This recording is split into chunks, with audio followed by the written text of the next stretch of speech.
Whether it's a lumpy bed, a lousy shower, or a horrible smell, a bad hotel room can ruin your vacation or business trip. So you need to be careful when making a hotel reservation if you want to avoid a hotel horror show. I'm Herb Weisbaum, the Consumer Man, a contributing editor at Checkbook.org. Welcome to Consumerpedia at Checkbook.org. We're the nonprofit that helps consumers select services, avoid trouble, and save money. Because we don't accept any advertising or take money from any business we recommend, you can rely on Checkbook.org to be completely independent and objective. Now, here's the host of Consumerpedia, America's consumer expert, the Consumer Man, Herb Weisbaum. Hotel websites and online booking sites are designed to get you to stay there. Lots of great photos, maybe 3D room tours, and glowing reviews. But what you see is not always what you get. In this episode, tips on how to book a room that's right for you, so you don't wind up having a nightmarish experience. Our guest, Jen Barger, Director of Content at Consumers Checkbook. And Jen, from what I hear, you're quite the traveler. Hi, how are you? Yes, I am. I'm just back from Japan and Tampa, and guess which one I liked better? Japan? Yeah.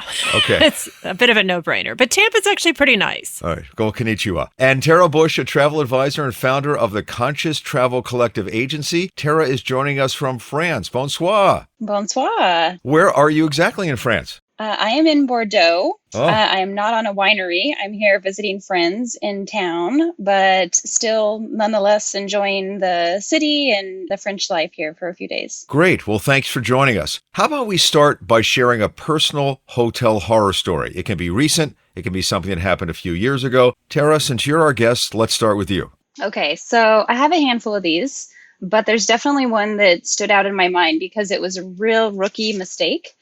And this was when I booked a hotel in the center of town, good location, comfy bed, everything was cute.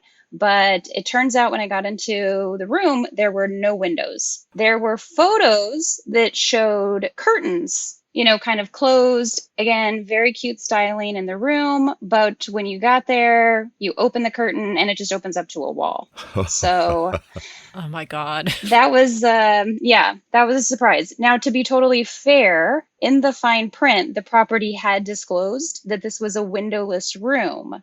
But the curtains were definitely there to deceive, shoppers like me who were just kind of skimming the written portion or overly reliant on those photos to create the impression. And I was in that room for 5 days. Okay. So I did ask to move, and they let me move after a couple days when a room freed up, but that was no fun. And we're going to talk later about how to look at the pictures and look at some of the deceptions. Jen, I know you have a whole handful. You want to pick one or two? I'm going to have to go with Creepy Doll Manor, which I talk about in the story. And Creepy Doll Manor, and that's not its actual name, and I would never name it because it was a small business, but it was a B&B somewhere out near Falling Water in Pennsylvania, kind of the middle of nowhere. And I was on a girls' weekend, and we rented this place. And Monica, one of my closest friends, and yes, I'm calling her out, Monica chose the hotel, and I had warned her. I said, that place looks a little froofy. It looks like it has too many ruffles. It looks like it might be dusty. Well, it was more than dusty. It was super dusty, had very uncomfortable beds. And indeed, the owner of the hotel, who was very nice, she walked us upstairs. Our 3-room suite was on the top of the historic house. On the landing, there were a bunch of old dolls, kind of broken, kind of battered, and they were literally just heaped on this landing of this historic house behind a piece of what looked like Christmas wrapping ribbon, kind of in front of it like it was a museum exhibit. And the owner kind of laughed it off and said, who doesn't like a creepy doll? And I don't think it was so much the creepy dolls as it just was the place was full of knickknacks, that they had paid a lot more attention to just gathering or hoarding junk than they had to the comfort of the place. And yeah, and I left a 7 out of 10, that they always ask you review. And I left a 7 out of 10 and tried to be nice, but said, this isn't a place for minimalists and it's a little dusty, but I feel bad. It's not nice to ding small businesses, but she really needed new mattresses and fewer dolls. Well, here's mine. This was many, many years ago when I was first married, and luckily my wife decided not to divorce me based on this experience. Mm-hmm. But I think, as you will both admit, a bad hotel in New York York is a bad hotel, especially if the price seems too low. So when I was a kid, my grandfather took me to the Hotel Taft, Fifth Avenue, New York City. And we found out that there was a deal at the Hotel Taft and the price was ridiculously low and it should have been a warning sign. But we were told, well, they just did a multi-million-dollar renovation, so they're probably trying to get people to come back again. Well, what we should have been told is they needed a multi-million-dollar renovation. We go into this beautiful marble lobby that I remember in the chandelier. There's nothing in the lobby. There's no plants. There's no furniture. We go up to the room and there's no wallpaper on the walls. It was like somebody had steamed off all the wallpaper.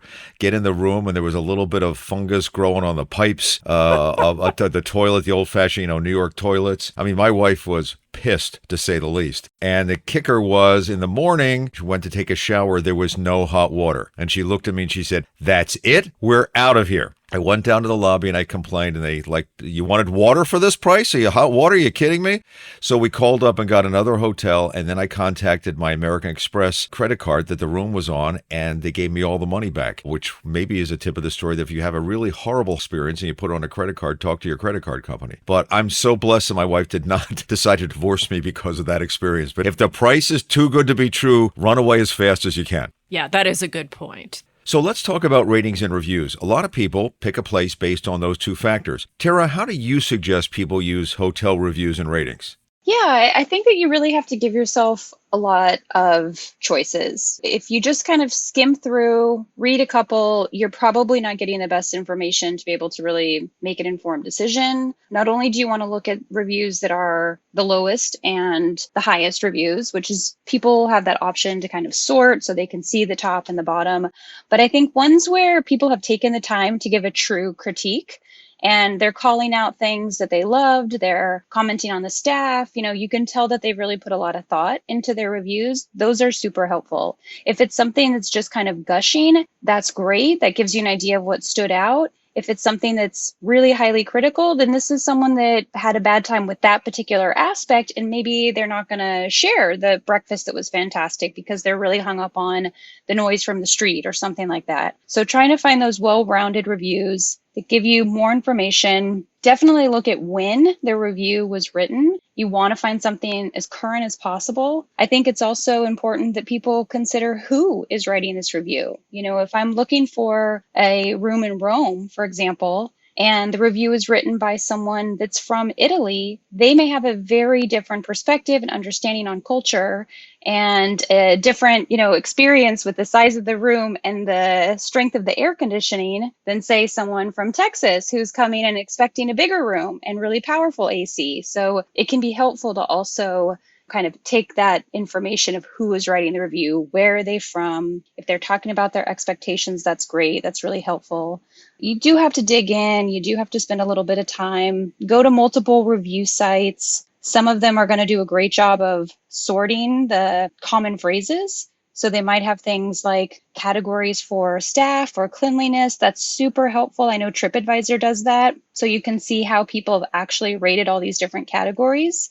And if something like staff is not important to me, but cleanliness really is, then I can kind of hyper focus on that. And I think that's important for people to also get into that different kind of nuance at what matters to them rather than just putting too much emphasis on that 3-star, 4-star, 5-star type of analysis. And as you already shared, beware of the pictures. Assume that they're not going to tell you the whole truth when you look at a picture. Absolutely. Yeah. And I mean, I've visited amazing hotels that they just haven't invested the money in a professional photographer in a few years. So you can tell their photos are old. Their website is old, but their product is amazing. And so even with the sites for the hotels, they may not quite reflect what you're getting. But if you have visitor, actual traveler photos, that's really helpful. Then you're not being deceived, because it can go the other way as well, where hotels are kind of putting their best foot forward with some of the photos that you're seeing. It's the biggest possible room. When they have 18 different categories, they're only showing you 2.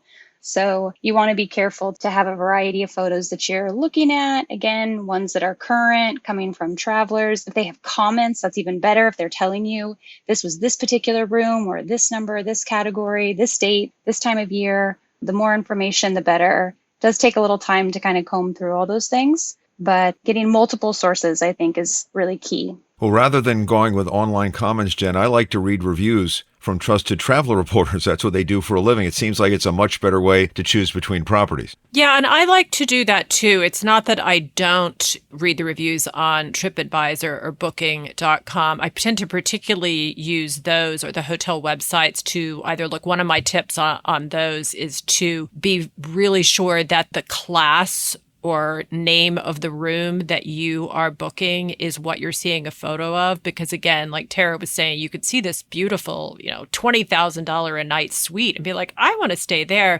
But if you've booked the cheapest or the second cheapest room, then maybe you'll have no windows.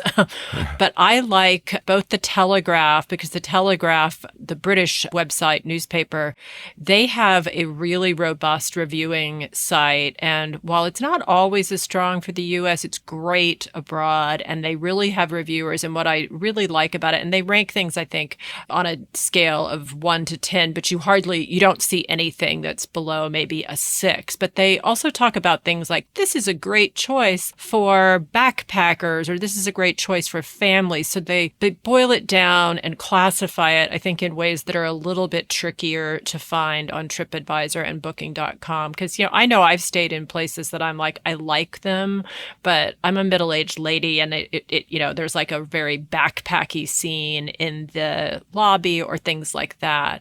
I also, Frommer's does a good job. I would more look online than in their guidebooks. The issue with guidebooks, and I still buy them just because I'm kind of nostalgic and I like to have one if I'm on a big trip, but the reviews online are going to be more up-to-date than the reviews in the books. And Rick Steves tends to be, especially if you're on a budget, I feel like Rick Steves, his books are updated more often. Rick Steves tends to be really honest and really go for well-priced hotels in good locations. Another great from Seattle. What can we say?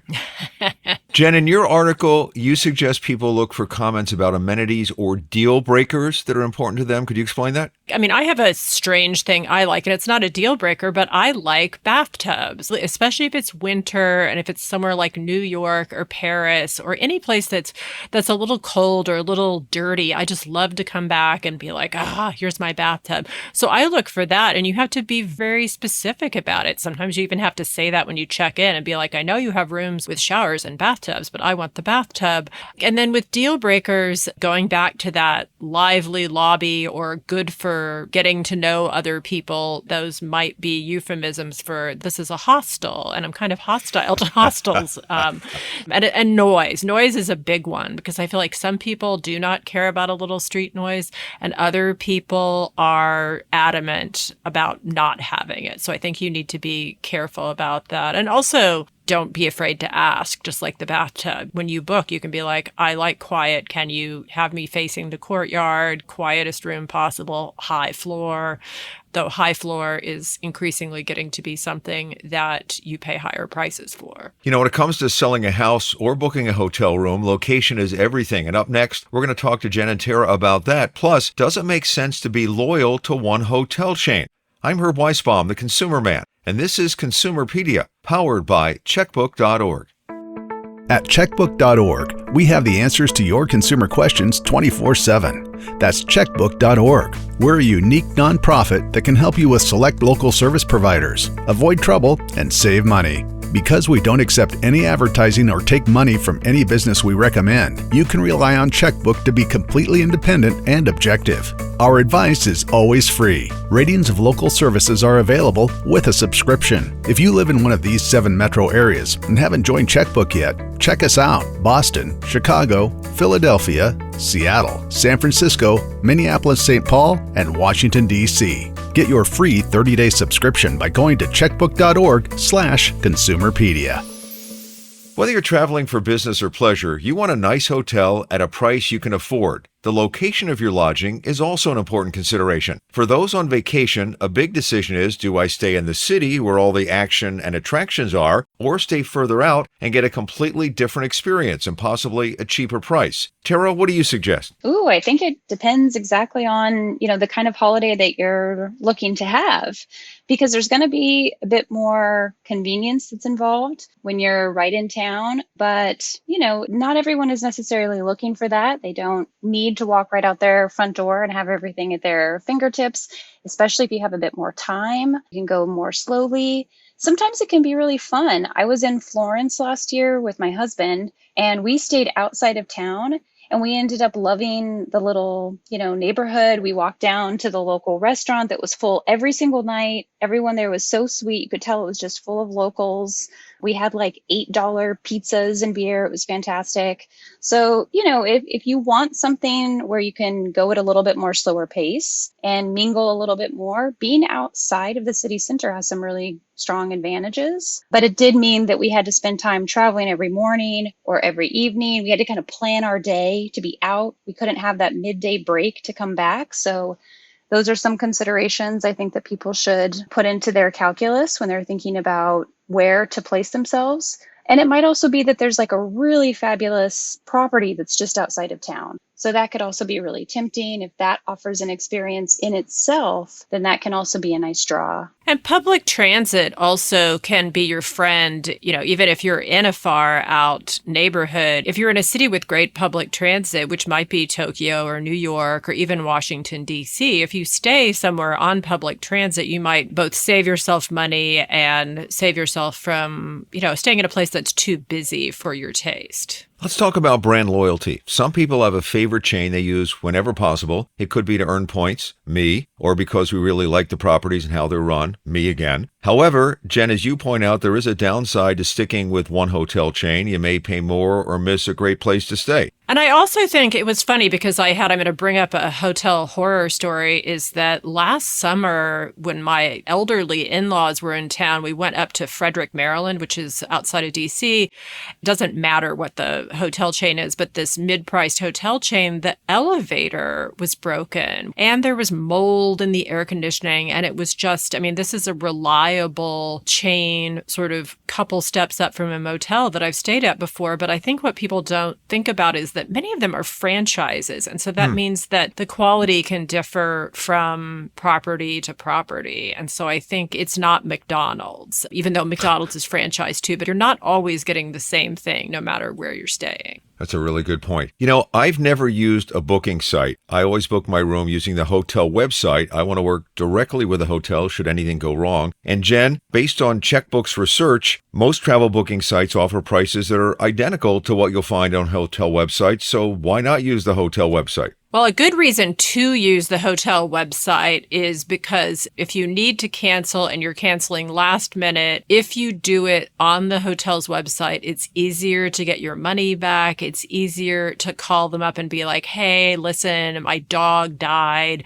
I can't come. And you're going to get a real person. Whereas I'm not trying to trash booking.com or TripAdvisor, but that you're going to get more of an algorithm, or, you might even get a bot. It's going to be much harder to get your money back. You have fewer protections that way. Right. I think that's the most important thing to me. There was a time not so long ago that you wouldn't think of planning a trip without help from a travel agent. Now you hop online, do it yourself. Again, the way I see it is that's fine if it's a simple trip, airfare and hotel in a familiar city, but for anything more complicated, especially cruises or foreign travel, I think it's a big mistake not to use a travel agent or advisor. Tara, you're in the business. What do you think? Yeah, I'm here in Europe talking to you after coming off of 2.5-month trip of doing site visits. So I'm going to the hotels, I'm staying there, I'm meeting in person, I'm spending time with them. So, obviously I can't be everywhere all at once, but this is the type of thing that travel agents and advisors do. They go there, they have relationships. When you get to the hotel, if you don't have the room they want, they get on the phone and they deal with it so that you can go to dinner and you can go see sights and you don't have to worry about it. So I think there's a real advantage of having that kind of an ally and an expert that's on your side. It makes things a lot easier. As Jen was saying, so much of travel booking is really easy. It's right at your fingertips, but it's also going to be done totally on computers. So if you need to get in touch with someone, it's going to be hard to do. Not to mention that there's things like, for example, a train strike or a flight delay. And that sets off kind of a chain of events and a domino effect that you can't really prepare for. And it's certainly not something that the booking sites would be able to even help you with. It's not their responsibility, but a travel advisor will. They're kind of there with you. So I do think that for that extra support, extra help, knowledge, it can be really helpful. And it doesn't diminish the fun that goes into the research part. A lot of people really enjoy that piece of the travel puzzle is figuring out where you want to go, what you want to do, how to get around. You can still do all of those things and have a travel agent or advisor that's collaborating with you, coming up with the itinerary together. So you're not handing everything off. It's just kind of the parts that you don't want to deal with, which I think is great. Yeah, I mean, if I was planning a trip to France and talking to you, you could say, this is a really cool place. I love this little restaurant. This is a total ripoff. Don't go to here or whatever. You're actually talking to a human being who knows about the place. Absolutely. And not only that, but things like, oh, hey, there's 40 steps you have to take to get up to this. So, you can loop around and take a taxi or a tram instead, or, these little small things that really can make a difference. That insider knowledge from people that have been there, that they can tell you about those things, what to expect, to know kind of different customs or little insider tips that are helpful, that sometimes it's just nice to have that little extra bit of preparation. We had a situation that you mentioned. Something went wrong during the trip, and rather than pulling our hair out and trying to change flights and do something at 4:30 in the morning, picked up the phone and called the travel agent, Steve, help! And he made all the arrangements. He didn't even charge us anything because he was getting a commission from the cruise ship. So it wasn't like I had to pay to get the advice from my travel counselor. He was there for me when I needed him, and he took care of all the things, made suggestions, etc. Jen, I know you're a worldly traveler, but do you believe in travel agents? I do believe in travel agents, and I think it depends on the place, it depends on the situation, and I think the less familiar you are with a place, the more likely it is that a travel agent's really going to benefit you. I went to Egypt 2 years ago with my husband. We used an agent for the whole thing. It was interesting because somebody else that I talked to for this article, a fellow Nat Geo alum, was saying that she wouldn't book a fancy hotel without an advisor because if you're going to shell out, they're probably going to get you preferential treatment. They're going to smooth the process. My husband and I stayed in a 5-star hotel in Copenhagen last year, and I will not name names, but we had a really kind of lousy experience because we were paying $400, $500 a night, and my husband called it the Tom Thumb Suite. It was so small. Hold on a second. With what you make at Checkbook, you're able to spend $400 to $500 a night on a room? It was an anniversary trip, and it was for 2 nights. Well, and it's Copenhagen. There's probably not a lot of choice in Copenhagen. It's like New York City. If you're paying $250 a night, then I hope you like roaches as roommates. Oh, my God. Well, moving along, a few things every hotel guest should know about, such as, are you traveling during the hotel's neutral zone? And what should you do if you get stuck in the room from hell? I'm Herb Weisbaum, the Consumer Man. You're listening to Consumerpedia, powered by Checkbook.org. Consumerpedia Fast Facts. The Nishiyama Onsen Keiunka in Japan is the oldest continuously operating hotel in the world. Opened in 705 AD, that's 1,320 years ago. It's been owned by the same family for more than 50 generations. The Gavora Hotel in Dubai is the tallest in the world, topping out at 1,167 feet. The First World Hotel in Malaysia has the most rooms, 7,531. Yikes! And the Tremont House in Boston was the first hotel to use electricity in 1889. The system was installed by Thomas Edison himself.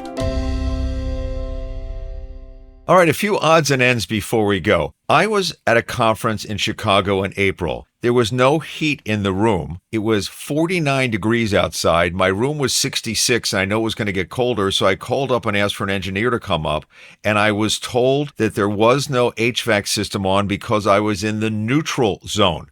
And I thought I was in a Star Trek episode. What neutral zone? Tara, you know all about that. Tell people about the neutral zone. Yes, so this is really important when you consider seasonal differences and variation. Another important point when you're reading reviews or doing your research for destinations or hotels, it's not uncommon that heating and AC is going to have a certain kind of on and off period.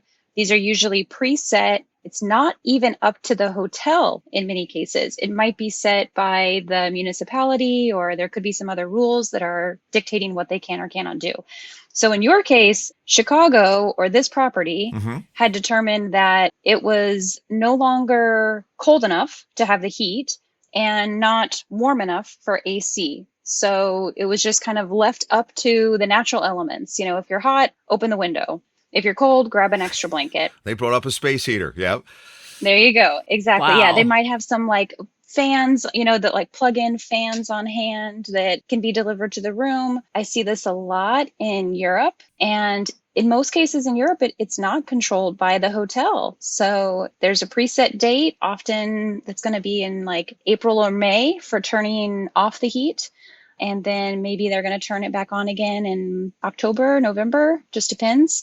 So if you're traveling on those kind of cusps of the seasons, you might run into this.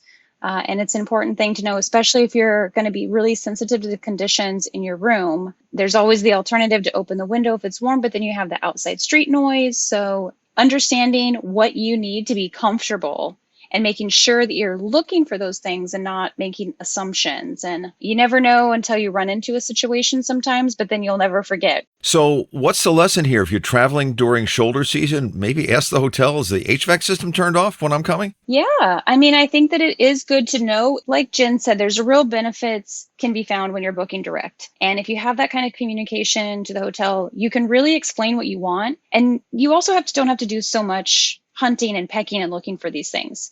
You can say, I'm looking for, this kind of breakfast. I'm looking for this kind of noise level in my room. I'm looking for these kinds of pillows, or, I want to be able to set the temperature to 17 degrees Celsius or whatever it is, and ask them if those things are going to be possible. I think it's also important to not assume that they will just because maybe they have in the past. If you're staying somewhere new in a new climate or a new chain or a new location, it's good to just throw all of your needs out and have somebody confirm that that's going to be possible. Thoughts about staying at an airport hotel if you have an early morning flight. We did that last year when we visited cousin Melvin in London. Hi, Diane. We had an early flight home, and Heathrow is a nightmare, as you know. So we stayed at the airport and found it a lot less stressful. It wasn't all that expensive. It was a little tiny room, but we were right there. Do you guys like that idea? Oh, definitely. I mean, I've stayed at airport hotels in Cairo, which I don't know how it was, however many years you were there, but Cairo is a traffic nightmare. And so we stayed there on our last night, which was super convenient. You just walked through a tube and got on the plane. One thing to check, and it goes back to that location, is to be sure that it really is close to the airport and be sure that there's a shuttle or easy access, that you're not going to end up in some sort of cab or Uber nightmare at 3 a.m. because often airport hotels are 5 or 6 or 7 miles away, which is not that convenient if you have an early morning flight. So yeah, I think it's a good idea. So when I was in Cairo many years ago, it was the first foreign trip I'd ever taken, and I was with a friend from college, the Cairo Hilton 5-star hotel, and we get up to the bathroom. Remember, Herb had never traveled before, and I look in the bathroom and I go, "Hey, Stu, check this out. They got a little jacuzzi for your feet." Oh my God. Yep. True story. Anyway, what do you do if you wind up at the Bates Motel? And I'll start with you, Jen. Well, I think that's why you rely upon your credit card protections if you have to do a chargeback, and you ask nicely. I mean, sometimes people really will. At that sort of terrible chain motel last summer that I stayed in with my in-laws, they moved my in-laws down to the second floor, which was the closest they could be to the staircase, and they moved us out of kind of a moldy room to a slightly less moldy room. So, it's like, don't act like someone from a video that's posted online about an irate tourist. Yeah, I mean, they can't solve the problem if you don't let them know about it. So let them know. And you might even be able to avoid a problem when you're checking in. I just recently checked in when I was back in DC, and I said, I'm a very light sleeper. Please don't put me near the elevator. And he goes, oh, and I was right next to the elevator in the room he was going to give me, and he moved me down the hallway. That took care of that problem without having to get into a room, go down, try to change. So maybe specify something as you're checking in. Sometimes I even travel with an arsenal of things that make me happier. It's not that my hotel shouldn't be fantastic, but I travel with a sleeping mask. I travel with earplugs. I have some stuff I take with me just to make me a slightly more tolerant traveler in case of things like that. Tara, any thoughts you have when you have a bad experience and you're in the middle of it? I think that's great advice that Jen gave, to start first with politely addressing the situation, explaining what you don't like about it, see if you can be relocated to another room, because there could be a very big difference between the room that you're in and the other rooms that are available. And it might be that you booked kind of an economy basic room and there's nicer ones available. You might even have the opportunity to pay a little bit more to upgrade and get yourself situated. But if it's really kind of a horror story and you just need to go somewhere else, then I'd say good idea to have a little bit of extra money on reserve whenever you travel for the things that aren't going to go exactly right. This is your holiday. You've put a lot of time and energy into getting there and having a good time. Don't let this bad hotel experience spoil it for you. Check out, go somewhere else, and take it up with your credit card and, whatever avenue that you booked later, and just worry about being safe and comfortable and having a good time. It happens. Great advice. And as we heard earlier, it saved my marriage. Before we go, do you just want to tell people what the Conscious Travel Collective Agency that you founded is? Yeah, absolutely. So we're a boutique travel company, and we design for travelers who are looking to visit all those magnificent places and also get a bit off the main tourist track, spend time with locals, have those experiences that are, meant to make travel feel more meaningful and connected. We're only in 10 countries, so we're not selling the world. We have really close connections and partnerships with everyone that we work with, and we try to matchmake our travelers with the right people and places so that they can have exactly the experience that they're looking for. Tara Bush, travel advisor and founder of the Conscious Travel Collective Agency. Thanks so much, Tara, for joining us from France. I appreciate it. Thanks for having me. It's fun. And Jen Barger, our director of content at checkbook.org. Yeah, it was fun. One final thing is that even if you stay in kind of a lousy hotel, if it isn't really a Bates Motel and you live through the night, it makes a great travel story later. Creepy Doll Manor, I'm going to live on that for decades. Before we go, a few other Consumerpedia episodes you might want to check out. Number 86, Travel Tips, How to Find Deals and Avoid Scams. And number 41, Hotel Intel, Finding the Best Rates. And with that, we come to the end of another episode. Thank you for listening. We hope you'll rate this episode and follow us on Apple Podcasts, Spotify, or wherever you listen to your podcasts. Remember, we release new episodes every other Thursday. Another way you can support this show is to follow us at Consumerpedia on Facebook and Instagram, at Consumerpedia.org on Blue Sky, and at My Consumerpedia on X. I'm Herb Weisbaum, the Consumer Man, always looking out for you. Until next time, be smart and shop wisely. Consumerpedia is a public service of Checkbook.org. We're a unique nonprofit that helps you save money and make smarter choices. You can count on Checkbook to help you find the best services and avoid the worst, with local ratings that are accurate and unbiased. If you live in or around these 7 cities and haven't joined Checkbook yet, check us out. Boston, Chicago, Philadelphia, Minneapolis-St. Paul, Seattle, San Francisco, and Washington, D.C. To get your free 30-day subscription, go to checkbook.org/Consumerpedia. Consumerpedia, empowering consumers to save money and make smarter choices.